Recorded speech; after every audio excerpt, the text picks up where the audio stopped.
Hey everyone, welcome back to my channel. As you can see by the title, today's video is going to be kind of like a continuation of what I like to call my tomfoolery series. I haven't done this in like almost a year now. There's just a lot to talk about. Like the last video that I did was mostly focused on the beauty community, but for once, most of the chaos is not coming from the beauty community, it's coming from other sources. So I thought it was a perfect opportunity to just sit down, talk about all the chaos, and just, I don't know, bond over the fact that for once it's not beauty YouTubers doing chaotic things. There are a couple of things that I do want to talk about, but comparatively, the stuff going on in the beauty community right now is completely benign compared to the insanity that's going on everywhere else. If that's something that you guys want to see, then please keep watching.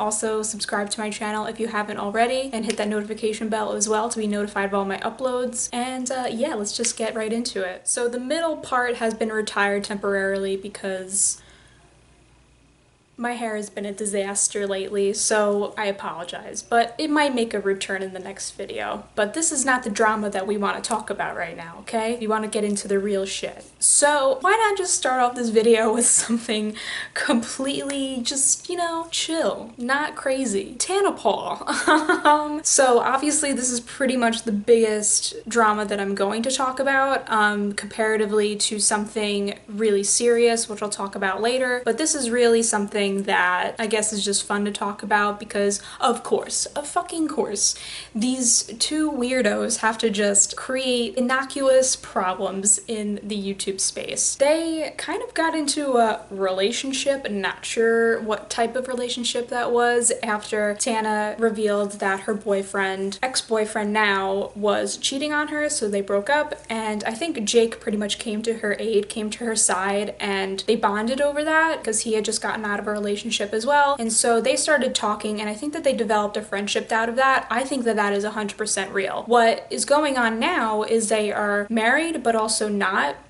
They had a fake wedding, and I say that and I say it without having to clarify that because there has been no documentation that they have actually gotten married. You know, it's public record if you have a marriage license, if you did in fact get married. It's all on the World Wide Web if you have done that, and nobody can find any confirmation that they actually did get married, so they aren't.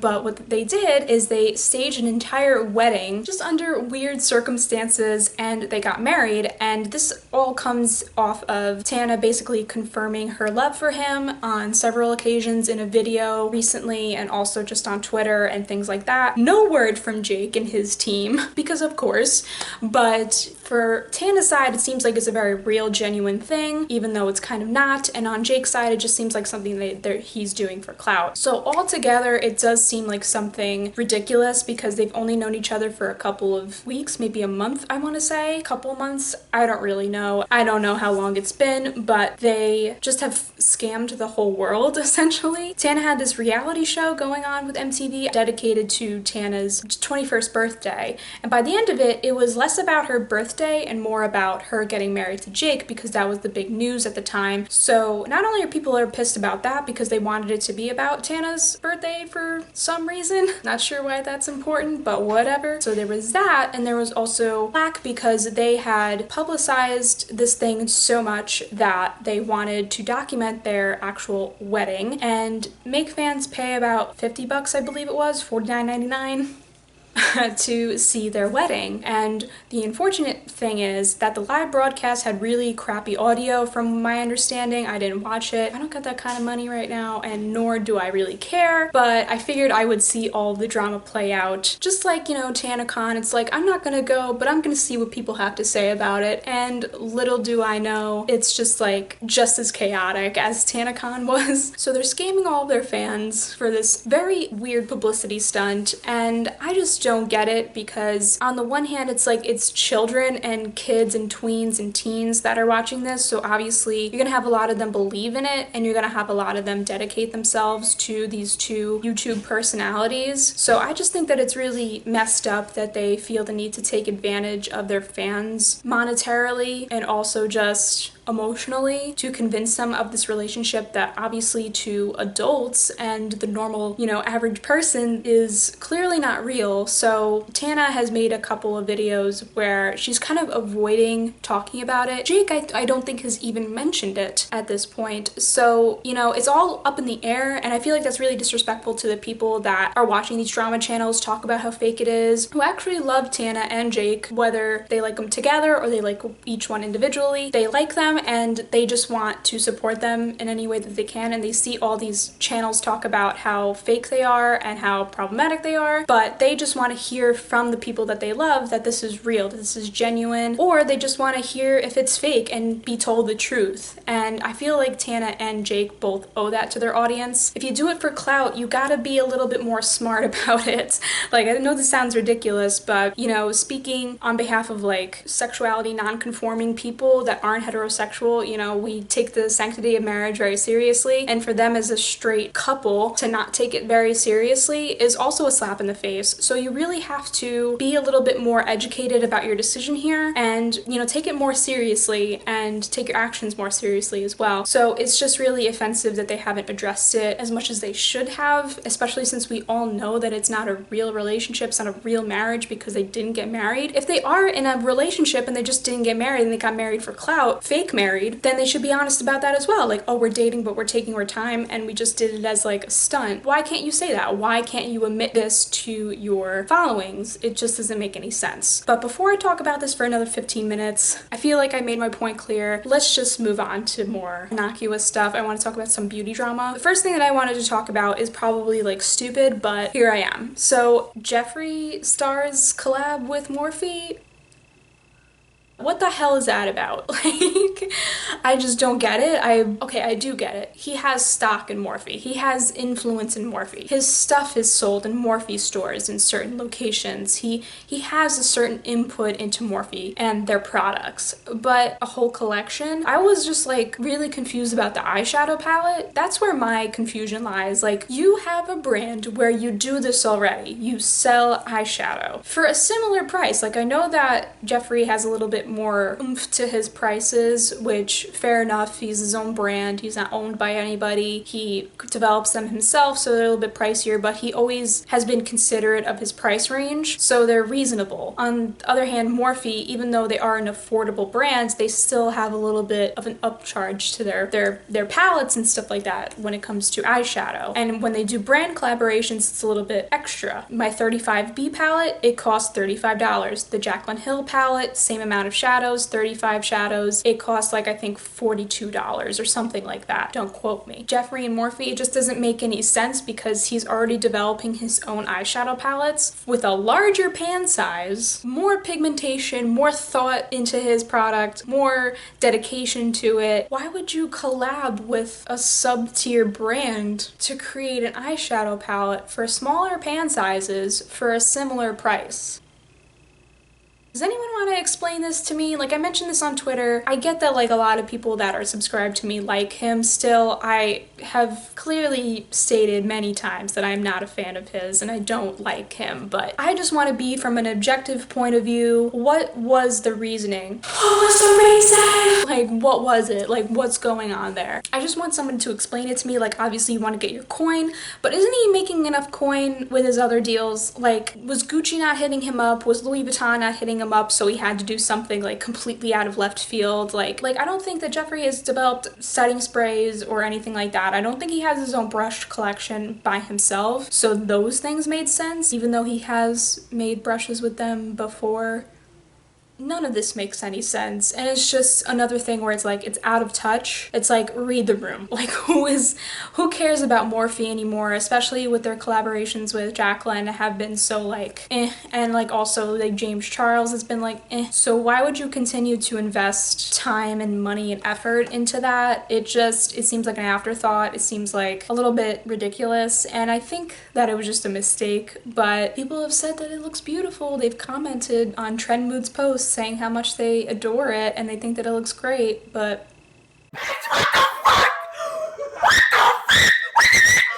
Patchy the house, you know what I mean? I can't believe I just said the house. Whatever, let's just move on real quick. So I wanted to talk about the Shannon Rose drama. So she's gotten into a little bit of a tiff with everybody, pretty much. Drama channels, animal cruelty. I don't know what's going on with this woman. So apparently, I never even really watched her before, but Shannon Rose is a former fetish model. We out here. So she's a former fetish model who now has a YouTube channel, and she pretty much does everything. She's a lifestyle vlogger, I guess you could say. She has her own separate beauty channel, she has a family channel, and she just has her regular like vlogging lifestyle channel. So she does pretty much everything. But she recently got into a bit of drama with a random drama channel, Mango Tea, who is like completely irrelevant. He's gotten into so many problems in the past that I haven't really paid attention to him, because you guys know I love drama channels. So this was like irrelevant even from my standards, but he got into a little bit of beef with her because she alleged that she was going to do a collaboration with him after VidCon, and then he went and she kind of was just like no and completely bailed on him. It almost seemed like a very comparable situation to Nikocado and Trisha Paytas, so I wonder if they copied that whole scenario, because then it was revealed that the whole situation was fake, and then it was revealed that she was actually a snake about it. I don't care. But to get into more serious stuff, now because her name is kind of out there and people are complaining about her and why she would fake drama with a really low subscriber count drama channel for clout. Everybody's just doing things for clout, and I just want to know why. Then, I don't know if Mango Tea found this and released it anonymously, or if somebody else found it and released it, but there was a video going around pretty recently of something really horrifying of her in her former fetish videos stepping on a live crawfish or crayfish, stepping on it and killing it slowly. Not gonna show it, not gonna link to it, but this is something that I think you guys can find out on your own. It's really morbid, really horrifying, and even me, who I've seen those types of videos before, I've done the whole meet your meat type of thing, but this was like to another level. For it to be done for like the purpose of sexual fulfillment was really fucked up. So, and listen, my channel isn't monetized, so I'm taking full advantage of discussing these things. Like, it's messed up that she did what she did, and obviously it was years ago, but it doesn't make it any less horrific, and even I was traumatized by it, and I'm pretty seen a lot of fucked up shit, and even for me to get messed up about that kind of a thing tells you all you really need to know. So she did a video explaining herself as best as she could, but she was also kind of just like very passive about it. Like, to do an apology video and it's only like 5 minutes. Listen, so many YouTubers have done so many apology videos at this point that there's really no etiquette. Like, I feel like the etiquette of an apology video is kind of like hyperbolic and a little bit like ridiculous at this point, because people apologize the way that they can and the way that they are feeling in the moment, and if it is fake, you can tell, and if it's not, then they will show that. Doesn't matter if you're wearing makeup in the video, doesn't matter if you're wearing a nice outfit, doesn't matter if, you know, you're up in a professional environment. If you are actually genuinely sorry, then that will come across in the video. I watched it and I don't necessarily know if she's really sorry. I think that she's just taking her current actions of being a vegan, taking all the other drama that has happened recently into account for her frustration, and is more so showing that she's aggravated rather than showing that she is genuinely sorry, and she thinks that because of who she is as a person today, which isn't that much of a great person, that she is better now. But it's like, you killed innocent creatures for sexual fulfillment of clients. Anything else that I could say at this point to make it any better? Probably not. So we're just gonna leave it at that. I'm just gonna move on from that because there's one more serious thing that I really need to talk about that we literally just found out about yesterday, and it's very similar to what I just described, but the fact that it's like currently happening and she recently did this is a little bit concerning, and I'm happy that legal action is being taken. But the Brooke Houts situation, where she had a video accidentally posted of a raw file of her hitting her new Doberman puppy and spitting on it, seemingly, allegedly, and also allegedly kicking it as well at the end, shoving it to the ground, pinning it down, yelling at it. To see that in real time, in real action from a YouTuber is one of the most disgusting things that I've seen in a while, and that's saying something because YouTube at this point is like a cesspool. And I don't think I've been this horrified since Logan Paul's whole filming a dead body situation. And even then, like, you know, that was blurred out, it was taken down right away. Ever since then, like, I haven't really seen anything traumatic happen from YouTube in that way. And to see a woman like beating her dog essentially for disobeying her, I gotta say, it's one of the most messed up things I've seen in a long time from YouTube. You know, when we consider the things that are happening at the border in Mexico and things that are happening in our political climate right now, those are traumatic. Those are horrifying things. But to add on to that with animal cruelty, like, people want to escape all of that horrifying stuff that we see in the news to go to YouTube and find some wholesome content, especially when you consider the fact that, you know, this girl's views went up because of her content with her dog. Seemingly her subscribers went up as well because of her content with this animal, whose videos not featuring this animal are very poor, whose followers on other platforms are very low, but went up after this whole debacle. I am just really concerned for people who gravitate towards this type of like violence and are curious, like, what is this person going to do next? In conjunction with the matter at hand is just very disturbing. I think that us as human beings gravitate towards seeing violence because it's so taboo, because we're so stifled, we like crave to see that kind of chaos. But when we see it, are we better people because of it? No, because if you're going to see that kind of stuff and you're going to hit the subscribe button, if you're going to hit the follow button for that person, you didn't really learn anything from the content at hand. So I think that I'm just like making a huge big deal about all of this because obviously the video was horrifying to see her abusing her animal, but to see also people subscribing to that content, obviously it's just a handful, but like, is it really? Like, she went from 3,000 followers on Twitter to 8,000, like, just to put that into perspective. Like, I know that most people, it's an outcry of horror and shock and like, you need to be put in jail, your dog needs to be taken away from you, which I appreciate all of that, and I think most normal people do appreciate that. But to also see people like subscribing to that content, I get concerned with where people's heads are at, and I just hope that people can react to violence and problematic behavior in a more sensible way. Like, I get following her to maybe see what she'll say or do next, but like, you can find out that information from any other source. I don't understand the point in subscribing to that type of violence from Brooke. For animal cruelty to be on this platform is not surprising because there are so many people that are capable of doing horrific stuff. So I just expect people to be a little bit smarter about the choices that they make after they see something that horrifying. She's clearly an awful person. She clearly has problems in her personal life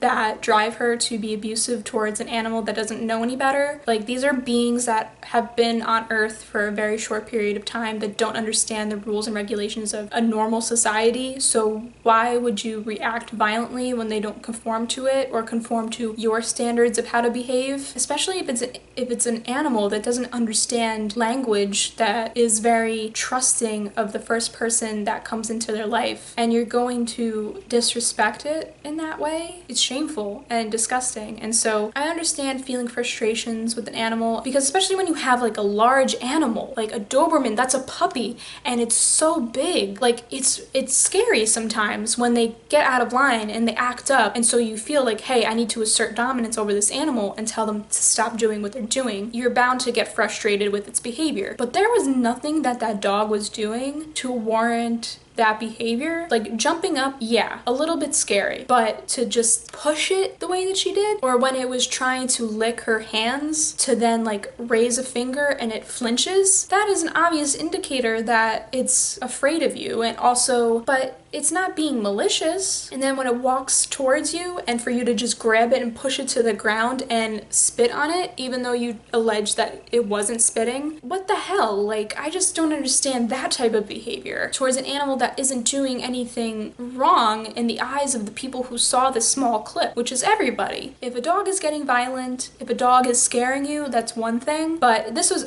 clearly somebody who was having like a mental break and was deciding to behave this way with the dog because that was like the only way that she knew how to do it while still being able to make money off of it. You know, she just seems like she's having a break with reality. I'm glad that the police are looking into it, and hopefully that dog will be rehomed to somebody who is better equipped to handle that type of behavior from an animal. I don't understand why she wouldn't do that research ahead of time or get a smaller animal first. I don't know, there were just a lot of mistakes made, and I hope that she gets punished for it. But it looks like her following is not going down, so did we really accomplish anything? And that's why I wanted to make that comment about following violence. You have to pay attention to what you are actually subscribing to. You're just putting some more money in her pocket, and it's messed up, to be quite honest with it. So, but yeah, that's all I wanted to talk about. That is it. If you did enjoy this video or liked any of the points that I made or feel like I made a strong comment on something, then please give this video a like. Also subscribe to my channel if you haven't already one more time. And all of my social media will be linked down below where you could get some more in-depth thoughts on things. Yeah. Feels weird to be doing all of that, but yeah, that's that. Thank you guys so much for watching, and I will see you guys in the next one. Bye.